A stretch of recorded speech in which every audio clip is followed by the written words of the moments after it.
Halo guys, assalamualaikum warahmatullahi wabarakatuh. Welcome to my channel Sahabat Berusia Belajar Hidup dari Jalan Cerita. Seperti biasa, kita buka dan pantun dulu. Jalan-jalan ke Surabaya, jangan lupa beli serebi abu. Jumpa lagi dengan Ananda Wika. Terima kasih sudah mampir di channel aku. Ini adalah sebuah kisah dari seorang nabi yang bahkan sejak bayi ia sudah memiliki mukjizat. Ia bahkan lahir tanpa seorang ayah. Bahkan orang Nasrani salah mengartikannya. Mereka menganggap bahwa Isa adalah anak Tuhan. Padahal Isa juga adalah seorang hamba dan juga sebagai utusan nabi dan rasul. Bagaimana kisahnya? So, happy watching! Nabi Isa dilahirkan oleh Siti Maryam bin Imran, di mana ia adalah keponakan dari Nabi Zakaria alaihissalam dan juga merupakan sepupu dari Nabi Yahya alaihissalam. Sejak kecil, Maryam ini sudah diasuh oleh pamannya yakni Zakaria. Ia anak yang sangat tawadhu dan taat.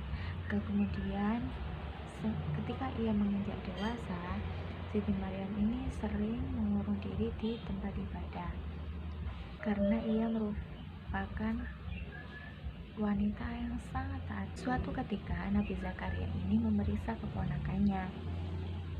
Ia merasa kaget karena di samping Maryam itu ada kayak buah-buahan. Padahal Nabi Zakaria mau saja memberi. Kemudian Nabi Zakaria bertanya kepada Maryam, dari siapakah buah-buahan ini? Kemudian Siti Maryam menjawab bahwa ini adalah pemberian Allah Subhanahu wa Ta'ala. Mendengar itu, Nabi Zakaria tidak curiga atau tidak meragukan apa yang diceritakan Maryam. Nabi Zakaria ya percaya saja karena Nabi Zakaria kan memang seorang nabi dan ia percaya bahwa Allah ini mengirimkan buah-buahan itu kepada Maryam. Suatu ketika ada seorang malaikat yang diutus Allah untuk mendatangi Maryam dan memberikan berita bahwa tidak lama lagi Maryam akan hamil. Mendengar hal itu, Maryam pun bertanya, dia kan seorang gadis, bagaimana mungkin punya seorang anak, suami aja belum ada ya kan? Kemudian malaikat tersebut berkata, jika Allah menghendaki maka terjadilah. Kemudian malaikat itu pun pergi.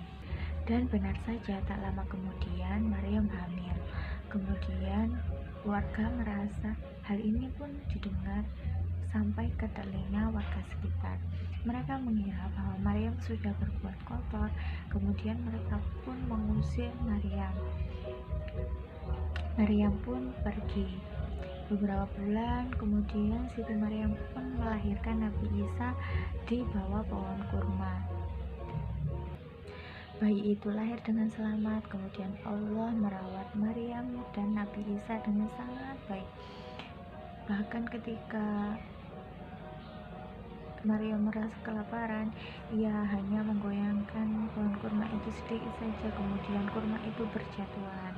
Subhanallah. Kemudian setelah cukup dirasa pulih membaik, kemudian Siti Maryam dengan membawa bayinya Nabi Isa kembali ke kota. Belum memasuki kota, masih di pintu kota tersebut ya, warga yang melihat Maryam langsung berkata, lihat itu Maryam, dia beraninya dia menunjukkan dirinya. Kemudian Maryam pun hanya dia mendengar hinaan dari mereka itu. Kemudian mereka menghampiri Maryam. Mereka bertanya, bagaimana kau bisa melahirkan tanpa seorang suami? Kemudian Siti Maryam pun hanya menjawab, tanyakan saja kepada bayi ini, sambil menunjuk bayi tersebut. Walau merasa ragu dan dikira nggak masuk akal, mereka pun tetap menanyakan kepada bayi tersebut. Kemudian ya bayi tersebut ajaibnya menjawab seperti ini. Seorang bayi menjawab seperti ini. Aku adalah hamba Allah, akan diturunkan kepadaku kitab Injil. Allah telah memilihku menjadi seorang nabi, menjadikanku orang yang mendatangkan berkah dan mengajak pada kebaikan, memerintahkanku sholat dan membayar zakat selama hidupku, berbuat baik kepada orang tuaku. Aku tidak sombong pada orang lain dan tidak tenggelam dalam maksiat. Allah memberiku keselamatan pada lahirku dan kematianku, dan juga pada hari kebangkitan di hari kiamat. Kita merasa tercengang, ada bayi bisa bicara dan kalimatnya itu nggak sembarang, nggak kayak oi gitu aja, tapi panjang seperti itu dan ada makna terdalam di dalam kata-kata bayi tersebut, sehingga mereka pun merasa takjub dan meyakini bahwa Maryam emang gak bersalah dan Maryam bersih dari segala tuduhan. Kecerdasan Nabi Isa sudah terlihat sejak ia bayi. Kemudian pada usia 30 tahun Allah mengangkatnya sebagai Nabi dan Rasul. Nah, sejak diangkatnya Nabi Isa sebagai Nabi dan Rasul inilah Allah memerintahkan Nabi Isa untuk menyeru kepada kaumnya agar menyembah Allah dan mengajarkan agama tauhid kepada kaumnya, kemudian meluruskan orang-orang Yahudi dan juga orang-orang Israel yang telah sesat, yang berani mengubah kitab Taurat yang semulanya dari Nabi Musa itu mereka ubah. Nabi Isa bertugas untuk meluruskan lagi mereka.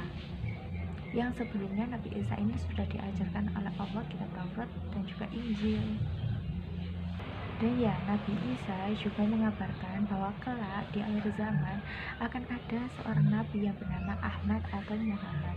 Dan ini juga sudah tertera dalam Al-Quran surat As-Saff ayat 6 yang memiliki arti, sesungguhnya aku adalah utusan Allah kepadamu, membenarkan kitab sebelumku, yaitu Taurat, dan memberi kabar gembira dengan datangnya seorang Rasul yang datang kepadaku, yaitu Ahmad atau Muhammad. Nabi Isa juga memiliki murid-murid dekat yang juga ikut serta dalam menyebarkan agama tauhid, yakni disebut Hawariyun. Nah, Nabi Isa ini juga salah satu nabi yang mujizatnya lumayan banyak sekali. Yang pertama, beliau dapat menghidupkan orang mati. Ya, tapi walaupun seperti itu, setelah hidup orang tersebut mati kembali.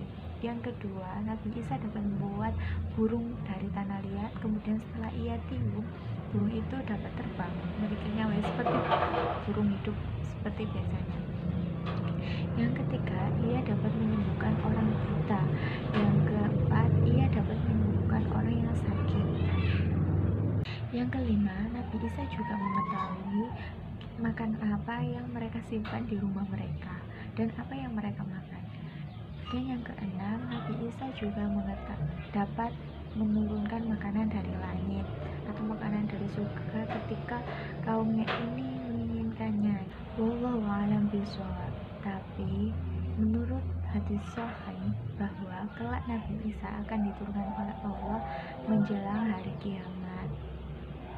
Oke teman-teman, itu tadi singkat cerita mengenai kisah Nabi Musa alaihissalam.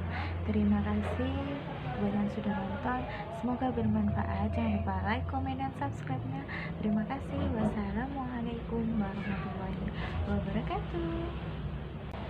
Pemerintah Romawi tidak menyukai adanya Nabi Isa dan juga ajarannya.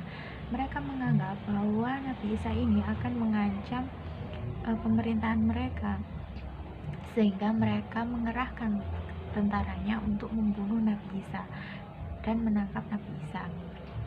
Namun Nabi Isa dengan sekuat tenaga bersembunyi.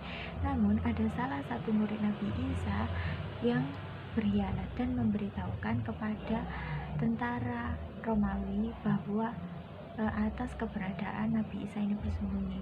Namun Allah tidak tinggal diam. Allah menolong Nabi Isa dengan mengangkat Nabi Isa ke langit dan mengubah Yudas menjadi Nabi Isa. Jadi saat tentara Romawi ini menangkap Nabi Isa, yang ditangkap ini adalah Yudas, murid Nabi Isa alaihissalam. Sehingga Yudaslah sebenarnya yang ditangkap dan dibunuh di tiang salib oleh Romawi. Dan menurut kalian, apakah Tuhan yang disembah oleh orang Nasrani itu adalah Yudas, sang pengkhianat itu? Wallahu a'lam bishawab. Tapi menurut hadis sahih bahwa kelak Nabi Isa akan diturunkan oleh Allah menjelang hari kiamat. Oke teman-teman, itu tadi singkat cerita.